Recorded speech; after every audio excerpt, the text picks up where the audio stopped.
This is the absolute apex skill in business. My name is Simon Beard. I built Culture Kings from a little market store to a $600 million exit. Look, the number one skill in business is judgment. Everything we're talking about, you got to work really hard, experience, knowledge, sales, influence. These are all skills that allow you to make better judgment. But one of the most underestimated influences of judgment is emotional regulation.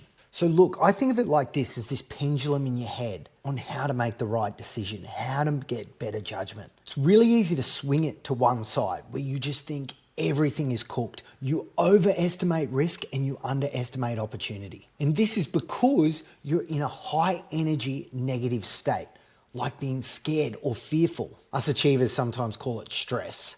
This state triggers our lower level self, where we can just see everything going wrong and can create so many biases in our head that stop us taking action in making a decision. Instead, we can just throw everything in the too hard basket. We often hesitate and procrastinate or just sweep stuff under the rug. A lot of times we can swing the pendulum too far the other way. This is where you can be over optimistic and let the gambler's fallacy creep into our heads. You have to understand, us as humans have this flaw where we think we can recognize patterns, but really it's just superstitions. Now, the entire gambling industry is built on this. Anyone that buys a lottery ticket is a tax you'll pay your whole life because you didn't listen at school when they were teaching probabilities. But how you can recognize when you're in one of these states is when you say stuff like, "We're due for a big win," or simply say, "It can't get any worse." It can get 100 times worse. Never say that. Because our emotional side thinks there has to be some sort of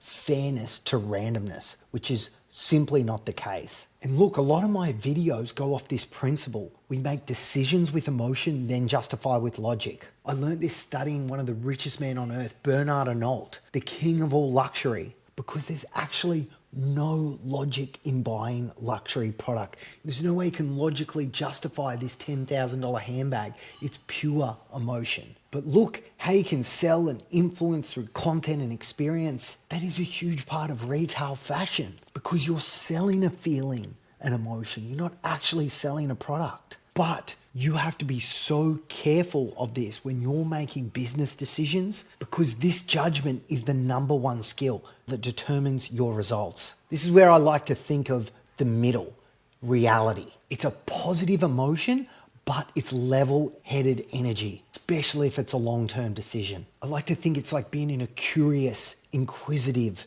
state. You curiously pull all the different data, exploring it, unpacking it, looking for different patterns and connecting. You write down your decisions on paper, not one, not two, at least 3 options. From those, you make a decision on how can you hedge the downside and reduce risk. How can you create more upside, more opportunity and leverage potential? From there, you have to think of it's like chess moves of how you can take the 3 different options and somehow come up with a better decision that aligns to your ultimate objective. When making big decisions, you have to do them on paper. You have to make sure you are in the right emotional state to be able to make that decision. Because if you're in a negative emotional state while making this decision, you will most likely be wrong. No matter how much experience, how much runs on the board, is that skill of sharpening the saw of emotional regulation, of training yourself